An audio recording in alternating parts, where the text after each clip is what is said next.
Hello and welcome to the podcast made to hopefully make you feel a little bit better about the world and a little bit more connected to the nonprofit world. We are going to be chatting with nonprofit leaders and founders, giving them a platform to share their stories and collaborate with others, because we believe that when we join hands, we can stand that much taller and make the world better. So sit back, plug in, and let's create some good. This is Nonprofit Connect with me, Matt Barnes.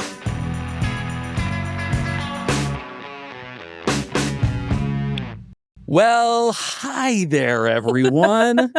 Welcome to Nonprofit Connect with Matt Barnes. I'm Matt Barnes. And I'm your co-host, Tiffany Pope. Oh, now she's getting confident with the co-host title. Mm-hmm. Yeah. Wait, how did we introduce the last one? What was the first thing I said? I couldn't remember.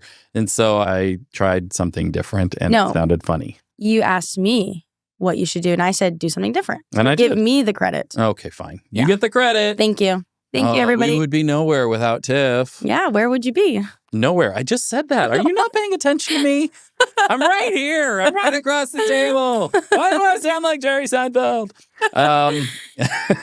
Which, by the way, it did not get good reviews, but his new movie, Unfrosted, is freaking hilarious. It is wonderful. I don't know what you're talking about. It's on Netflix. Every comedian's in it, and it is a made-up history of the invention of the Pop-Tart. What? And it is so funny. You have to watch So it. random. It's so good. It's so funny.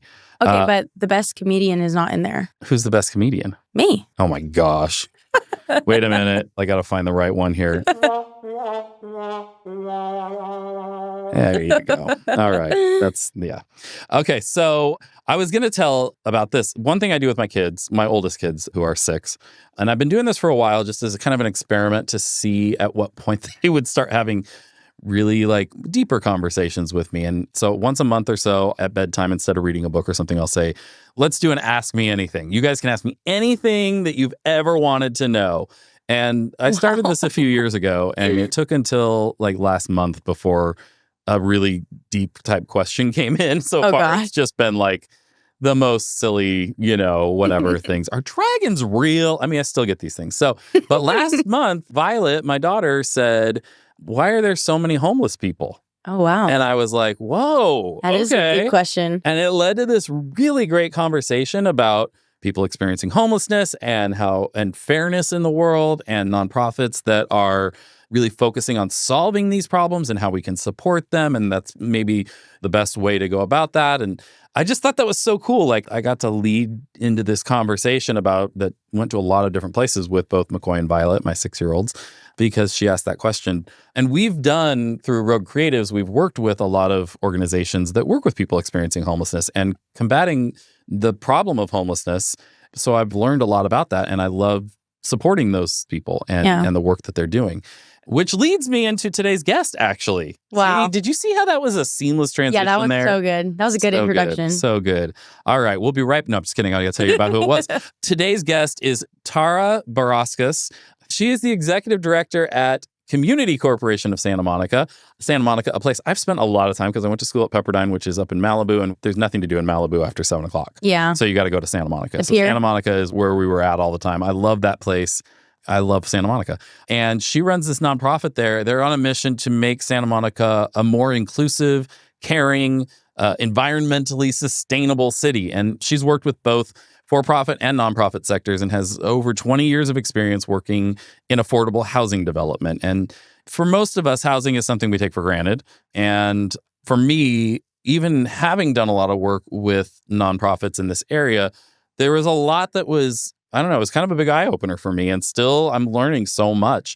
And for a lot of our listeners, I think, out there who work with a lot of different communities, no matter what you're focused on, homelessness and people experiencing that is probably touches what you're doing in some way. And so it's just so good to be in on that conversation and know what's going on. So we talked about a lot of things to do with affordable housing, mostly the effects of affordable housing has on the wider community. And there's a lot of stuff there that you just don't think about, I think. Yeah.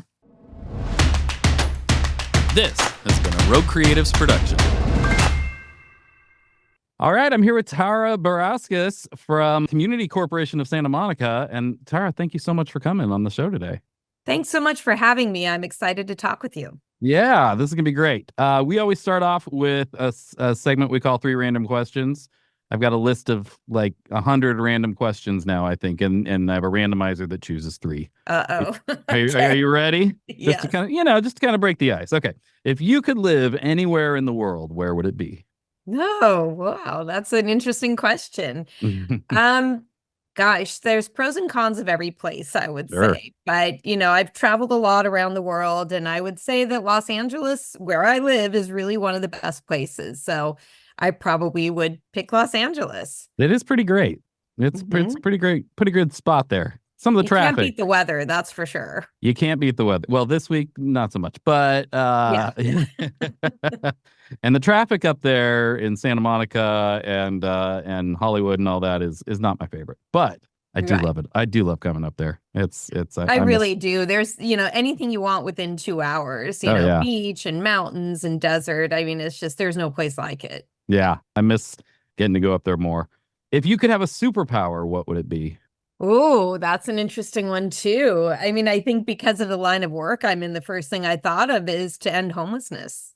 Okay. Just wish it and it's done. Wish it everybody has a home to live in. I love that. That's so good. And last, you have one book you can take on the desert island with you. What's the book? You're asking me to choose from all my favorites. Wow. Oh gosh, and it would depend on the mood. I guess one that I read recently that I really liked and I Mhm. probably would want to reread and take on the desert island is a book called Just Action, which was a follow-up to The Color of Law that was written by Richard Rothstein. And again, I guess I'm a housing nerd because I like to talk about all things housing and think about it. But that follow-up book, Just Action, is really great because it talks about what can you do about Yeah. things like racial segregation. So I'd Oh, that's probably want to great. take that and reread it and figure out what I can do. That's awesome. That's the problem with people who are passionate about what they do, right? Like the personal and the professional just kind of collide together. So you're like, yeah, no, I actually enjoy reading those kind of books. I think somebody maybe who's an accountant isn't excited to read an accounting book, but maybe I You don't know. never know. You never But yeah, know. I mean, I go on vacation. What do? I look at housing. I think about why there's no homeless Of people in course. one place versus another. It just, when you're passionate about your work, it becomes part of who you are. Right. And LA is such an interesting place for that. I mean, we've done a lot of work with organizations in Orange County that deal with homelessness. LA, more I would say more than Orange County, even, like, where you can be on one street that is giant mansions and literally go one block over and it's the poorest neighborhoods, and the crossover of life that's happening everywhere there is really interesting from a sociological kind of dynamic standpoint of how do these things coexist and how do they work together? What was it that drew you specifically in Santa Monica? Well, let's go back. What's your origin story? How did you start out and how did you end up where you're at? Professionally? Yeah. Yeah, so I was going to college and I did not know what to do with my life. So let's just Nobody suffice does. it to say I was a bit of a train wreck. Was just kind of all over the place trying to figure out my life and really didn't have a clue. I changed my major 3 times, moved around. And so I said, I got to stop messing around here. I'm going to start working and go to school part-time because I needed, to like Yeah. support myself.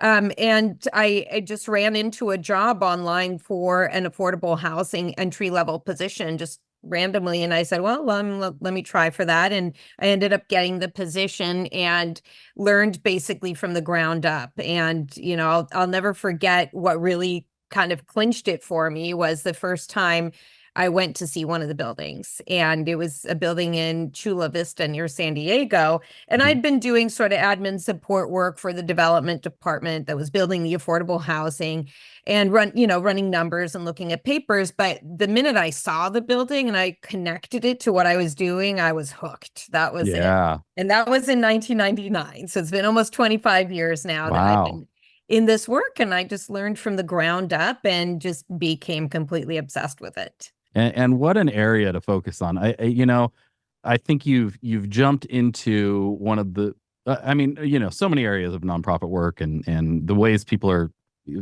fighting to change the world for the better are difficult, and otherwise, I guess if they weren't, then we wouldn't need the nonprofits to address them. But homelessness in particular has become so politicized unnecessarily. And there's so many mistruths, just straight up lies, and just misunderstandings of it out there. What has been the biggest challenge as far as communicating to the public? Well, in our line of work, we do a lot of community outreach, and our organization, Community Corp, is not focused specifically on homelessness, but we are focused on housing. So Okay, we got do it. house people from all circumstances, some who have Sure. been homeless, some who just, are struggling financially or have disabilities, basically anybody who wants. And it is a really difficult conversation. Over the years, I've tried to learn how to work with the community better. And I've learned that the best way to work with them is to, first of all, listen. Mm, So, we've kind of rearranged our format for our community meetings to be about 10, 15 minutes of presentation and an hour of listening and answering mm, questions. And we've just found that that's really what needs to happen. I've also found that if you break it into smaller groups and sit down and look in somebody's eyes and really hear what they're saying and really try to answer in a kind of more calm way, that really works well too. yeah. I think what communities crave is authenticity when you're in kind of a community workshop setting. Yeah. And, when a developer just kind of gets up and says, I'm putting this building here and yeah, I'm going to listen to you. And then they don't, or Yeah. they're not being authentic about really trying to take input or answer questions, then it's obviously really upsetting and understandably so. So we've sort of over the years heard a lot of the same recurring questions and themes about low income people, but also people who have been homeless. And so certainly we have our roster of answers at the ready. So, I mean, we could dive into any of those specifically, but my job is to try to educate and offer facts and information for people so that they understand. One thing that's been really effective actually came post pandemic. I Hmm. was working on a building and the community meetings were quite contentious, and somebody said, I don't want janitors and barbers living next to me. And I said, first of all, every profession has integrity and is needed, but I Yeah. said, can we talk for a second about grocery store workers and bus drivers who are all making lower wages, but we could all say, and we all have said, that they are heroes, Yeah. that worked despite great risk to themselves, no additional pay or anything like that. So I said, how could you say you wouldn't want that person to be able to live in this community and not drive 2 hours to their job? Yeah. So when people start putting two and two together, it gets through to some people. I will That's say good. there's some people it'll never get through to, but I go for how many can we help understand, You have to be an optimist in nonprofit work, I think. Otherwise, you just are would just be constantly depressed, I think, if you focus on all the people that you can't get through to. Because there's so much, and there's so much for people to be aware of and learn about, and there's only so much that you can do. What the housing market obviously has changed over the years. You guys have been doing this for a very long time. What are some of the things that you've seen that have changed in your approach to things over the years that have maybe either made it more effective or just had to change because of the times? Well, I can certainly speak about Community Corp's work, but Sure. also kind of what I see in the housing ecosystem in LA. Mhm. And certainly things have changed. I will say that just because somebody gets an affordable unit, an affordable apartment, it doesn't mean that their needs are any different than anyone else. One of Sure. one of the things that drives me nuts is some of the policy making going around, no parking for affordable housing. And look, from a climate change perspective, I get it. We want everyone to be taking transit or walking to their jobs, but that's not the reality. And Right. I actually think it's a little bit upsetting to, insinuate that just because somebody's low income doesn't mean they don't need a car and don't deserve on-site parking that's Sure. easy and safe and convenient. So yes, it does come with a cost, but that's certainly one of the things that, people have been really pushing to eliminate parking for affordable housing. And I say no to that because, I want our residents to live like anybody else and have the conveniences everybody else has. So, Yeah. to really kind of fight for that is, I think, something that I'm committed to. The other sort of misnomer is that, not, having kind of teeny spaces, because we're trying to be cost efficient is a good strategy, and more housing, more better. That's not what I subscribe to. I think if we're building housing, it's for the long term.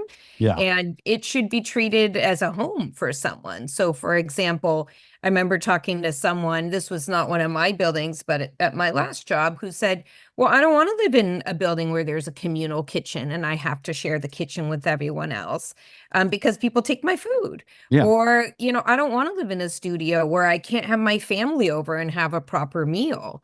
So, so back in the day, I think when we were first building affordable housing as a community, we would just try to kind of build as many units as possible. Or Sure. even, convert SRO hotels where the bathroom and kitchen's down the hall. But that's not really how, at least nowadays, people want to live. They want to entertain their family. They want to have spaces where they can, have potlucks or, have fitness classes. One thing that I think, in Santa Monica, especially being sort of an eco-friendly and sustainable community, is people are really into fitness, and they're also into gardens. So some of the ways that we're evolving is to address those things. So providing more garden programming is really great, not only from a sustainability standpoint, but a fresh food access standpoint, and most of all, community building. People come in and they're building a garden together and digging their hands in the soil, and it's just complete magic. That's awesome. So those are some of the ways we're kind of thinking how people want to live. And to me, this is about well-being, right? It's not about let's just stick them in four walls and a roof. We want to create well-being for someone's life. Well, you want to set them up for success, Absolutely. if you can put them in a space, and if it's a miserable space, I mean, that's not really setting them up for a great future. Do you feel like, some of the restrictions, the parking and the things that people fight against on those, I mean, I feel like, and maybe this is just me, it feels like sometimes there's the practical issues, or they're kind of couched that way, when it's really kind of about othering. It's sort of about like, well, they don't need that, or it's that way to sort of other people, instead of going, yeah, let's give them everything they need. They're people just like us. They're people like me. I could be, do you feel like that plays into it? I don't know if it's so much that. I think that there's pressures, and it's understandable. So people are really focused on cost. I have gotten, kind of a lot of questions and pushback from communities about the cost of building affordable housing, especially because it's taxpayer dollars, right? And we certainly feel that responsibility. So I don't think it's coming from a place of, well, I hope it's not, of being sort of, thinking they get something else. They don't need as much somehow. I think it's more just this over fixation on cost to the detriment of the long-term good and well-being, right? So saying, oh, we've got to find every way possible to bring down costs. Yes, I do think we need to bring down costs, but eliminating parking, for example, or some other amenity, or, just squeezing as many, small units in, I just don't think that's the right strategy. I think there are other strategies that should be pursued. So yeah, that's kind of my thought, is that I think our housing should be as good or better than the market rate housing, and that's to promote dignity for everybody. Yes. Yeah, that's great. I want to shift a little bit. So the main sort of audience for this podcast is people in the nonprofit sector. And what strikes me as you're talking, and I think in this particular area, the people that I've met in particular, like whether it's affordable housing, it's dealing with homelessness, there's your stuff. You do the research, you read the books, you're able to respond to some of the misunderstandings or the politicization with facts and with the reality of what it needs to be. Can you just talk a little bit about that role in your job and how you go about staying on top of all of that so that you can be effective? Because I think that can apply to, any area of nonprofit work, or any work at all, actually, how do you see that as part of your job, and how do you go about it? Absolutely. And it's a real challenge, I will say, because there's so much, especially in LA, to keep up with, right? Sure. The political scene, policy scene, what's happening at the state, housing things that are going on. Yes, I think it's important to try to stay up with all of those things, and more importantly, hear what's happening in the community. So I think, one thing that works for us is to be a little more intentional about which geographic areas we're working in, because then that kind of limits the amount of things we need to keep track of, whether it's Sure. city council meetings, planning commission, what's going on with the housing element or whatnot. The more areas you work, the more things you need to keep up with, right? Sure. So I think that that's one strategy that could work. We do try to, keep like files of, okay, these are all the reports that talk about property values not going down, and you keep it for everybody to use, because Right. ideally no one person can know everything, right? So we try to kind of keep building our arsenal of knowledge and sharing it with our staff so that everybody is equipped with that information and can disseminate it out. Yeah. Because it seems like in an industry, in an area that is politicized, there is misinformation out there, having the answers in your tool belt ready to go is so important to be able to help people see, no, that's actually not true. What's true is this, and some of those statistics and all of that. What do you feel like has been your biggest challenge in the work that you do? Oh gosh. Well, I would say there's definitely more joys than challenges, or I Oh, wouldn't good. still be doing this. But there are a lot of challenges right now. Nonprofits, and probably everyone listening here would agree, nonprofits are really struggling post pandemic, and Yeah. our organization is no different. There's been a lot of consequences to the pandemic that have really been hard on us. So we're all, trying to focus on how do we come out of that, and that's a challenge. And sometimes you have to make priorities, right? And as nonprofits, we're passionate, right? We want to do everything. I want to do this and that and that, Yeah. and sometimes what's hardest is to have to say no to something. Of So course. that's definitely challenging. I think, the rhetoric out in the communities, specifically about the people that we serve, is always really tough. It's always been really tough, and it continues to be one of the areas that's hardest for me. Just kind of emotionally, I had to learn how to regulate my emotions when people say things like, I don't want janitors and barbers living next to me, Sure. or those people are criminals, put them in the desert, because I've heard that one Oh my a lot of gosh. times too. It's really hard to not react to that, but you Of have to, course. right? You have to kind of just grin and bear it, and take it, but also process it and learn how to respond to that. And it's, sometimes it's not successful and sometimes it is.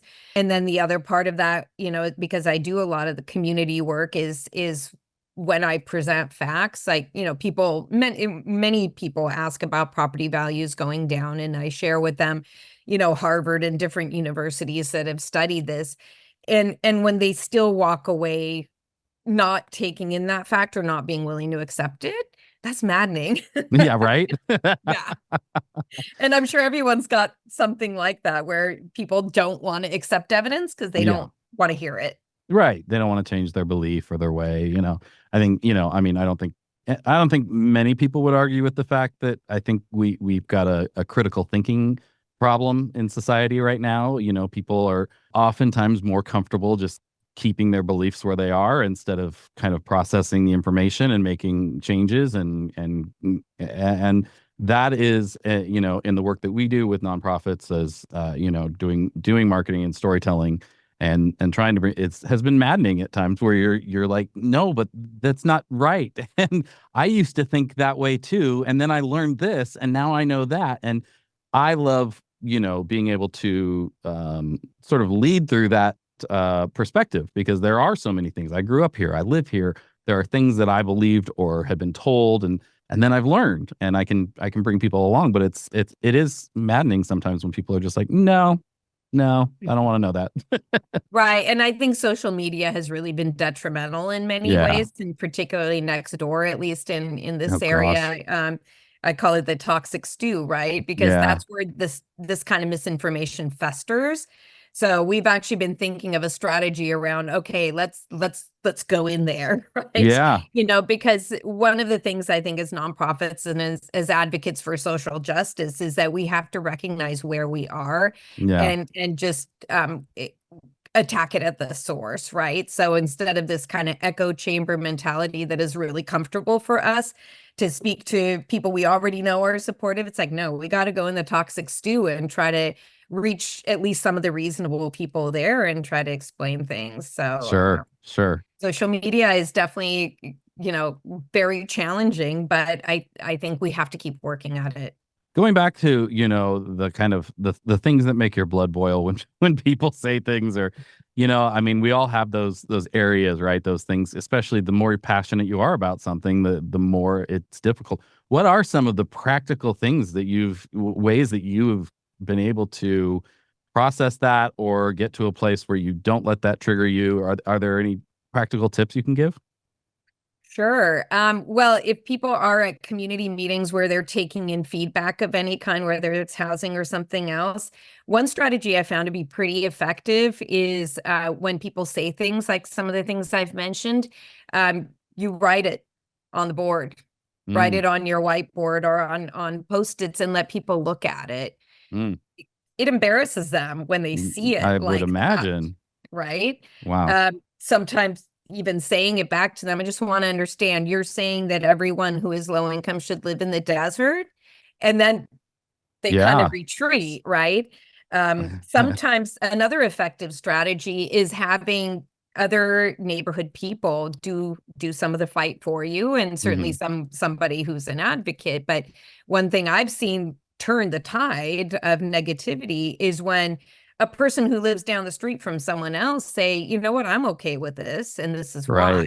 So sometimes it shouldn't just come from me. It can come from somebody else who is a believer in the neighborhood, and that gives them sort of that credibility. It isn't easy. It's definitely something you learn over time. Things like taking deep breaths, like when you, for sure. Not reacting. I actually learned this from someone else, like pause, take a deep breath, because your instinct might be just to kind of lash back at something you hear that you don't like. Yeah. Yeah. And then lots of stress management. I mean, I'm sure nonprofits know all about this. I've certainly incorporated meditating and yoga into my lifestyle to manage my stress so that I can really be present and be able to deal with those things. Yeah, that's great. I mean, it's not great that you have to do that. It's not great that any of us have to do that. But, the more we can lean into some of these tools that we have and be able to process or work through our feelings on them, the more we can be effective. I think, there's that balance of, you don't want to get dispassionate, but you also need to be able to keep it under control and use it for good.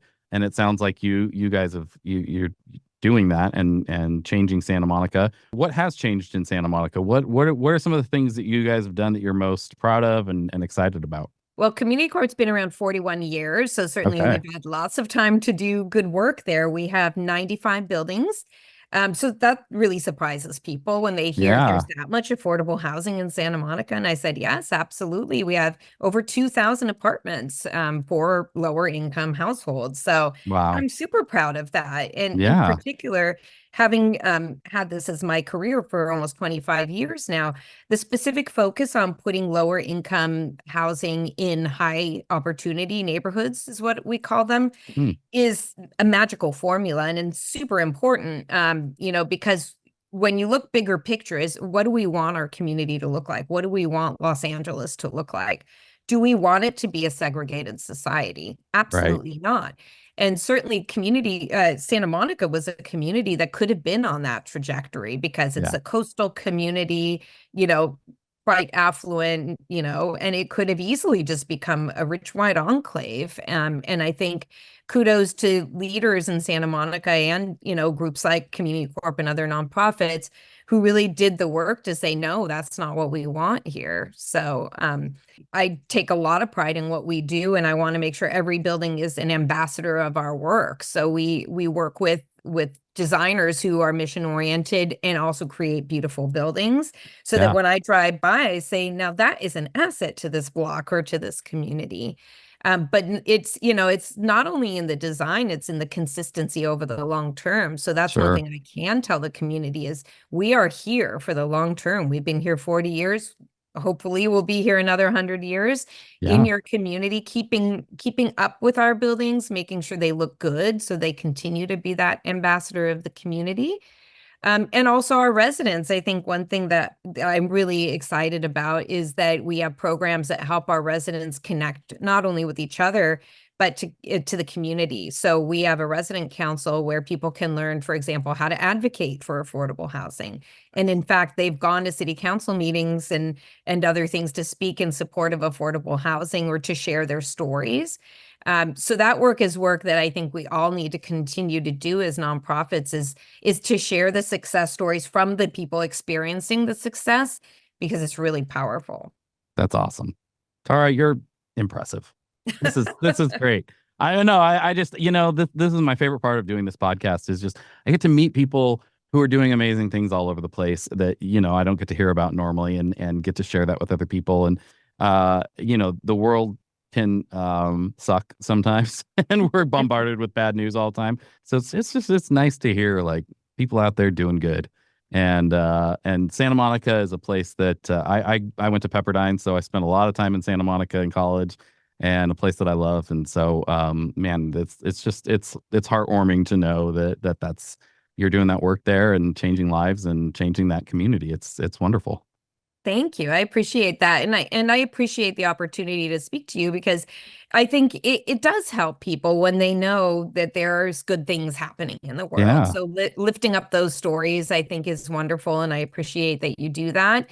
But yeah, I call it the antidote to toxicity. It is. There's a lot of negative stuff out there, but there's also a lot of positive stuff, and it doesn't get enough airtime or press. So that's what you're doing. And I think that's great. Yeah, it's fun. It's become the best. That's the thing I look forward to every week, interviewing people like you.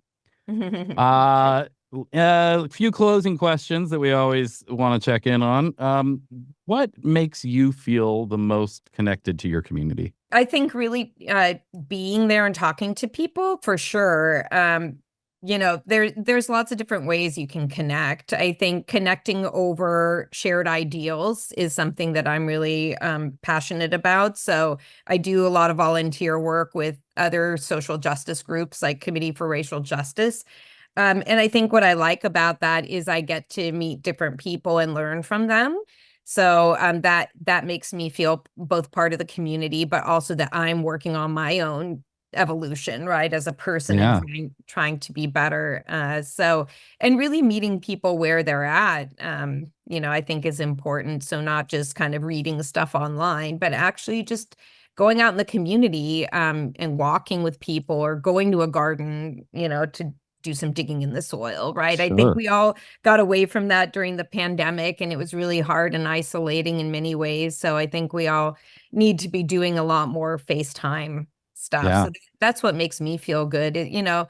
Giving someone a hug, smiling in person, sharing a meal together, Sure. all these things that make us connected. Yeah. What do you think the nonprofit world could do to be more connected?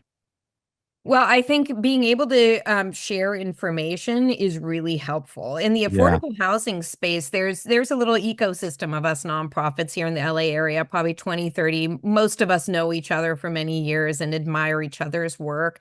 And what's really great is that we can talk to each other pretty honestly, like, ooh, Right. this thing is a struggle for me. Like, what are you doing about that? Right now, like, insurance is a really difficult subject in California.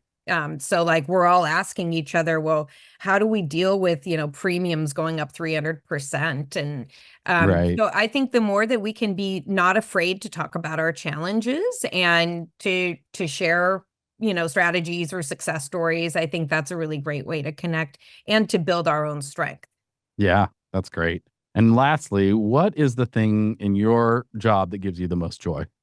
Everything, but I will say the best part for me is meeting our residents and talking to them. Obviously I'm running the organization and it's not always easy for me to do, but boy, when I get the opportunities, it just really validates everything I do and all the hard, long hours I put in and the difficult community meetings. They share all kinds of things with me, all kinds of stories. I mean, I could go on for days about stories, but most of them just have to do with people whose lives are really being changed. When people get into nonprofit work, that's what we want to do, right? We want to create positive impact. And when somebody says, you've changed my life and you've given me an opportunity to raise my kids in Santa Monica and go to great schools and give them a chance to improve their lives. I mean, you hear that once, you're probably good for a year's worth of challenges. It's really heartwarming, and it's really what gets me up in the morning.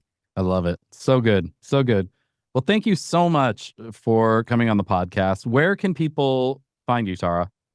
Yes, well, you can visit our website, which is communitycorp.org, and you'll see all kinds of information about us. We're also on LinkedIn, Facebook, Instagram, all the good places. Perfect. Awesome. Well, thank you so much for being here. This has been awesome. I'm so excited about the work that you're doing, and keep it up. So great. Thanks, Matt. Great talking to you. You too. Yes, my friends, we have come to the end of this amazing episode of Nonprofit Connect with Matt Barnes. You made it!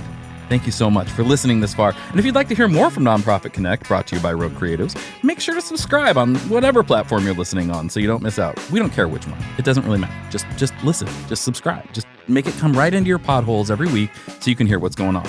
Also, if you're interested in working with us or want to reach out and tell us how amazing we are, learn more, whatever it is, you can visit our website, npconnect.roguecreatives.com. Or just go to roguecreatives.com and you can find the rest. Okay, that's pretty much it. Okay, bye-bye. Nonprofit Connect with Matt Barnes is hosted and executive produced by me, Matt Barnes, with an assist by my chaos coordinator, Tiffany Pope. Production is by our amazing friends over at Fame, the B2B podcast agency, along with Belinda Carter-Thompson and the team here at Rogue Creatives. Production lead is Luke Audi at Fame, writing is by Sam Hollis at Fame, and Matt Barnes and Taylor Bolanos from Rogue Creatives. Nemanja Koljaja of Fame is our audio editor, and Arslan Yakub from Fame is our video editor. Creative direction is by Corey Hill of Rogue. Our artwork is designed by Hopo Kelly and Joshua Marino at Rogue, and Ian Salas of Fame. Theme music is composed and performed by Jared Atherton of Chapters. Luke Audi of Fame does our booking and our guest relations. Huge thanks to our amazing guest for joining us for this episode, and to all of you incredible listeners for tuning in. If you enjoyed the show, and I don't know why you wouldn't have, don't forget to help us spread some good by giving us a good review. Preferably, 5 stars with lots of words saying how amazing we are on whatever platform you're listening on. Apple Podcasts, Spotify, whatever it is. Also, tell your friends and subscribe so we can come straight into your potholes each and every time we have a new episode. For more information about Nonprofit Connect or to join us at a live event here in Orange County, California, visit our website, npconnect.roguecreatives.com. We'll catch you next time.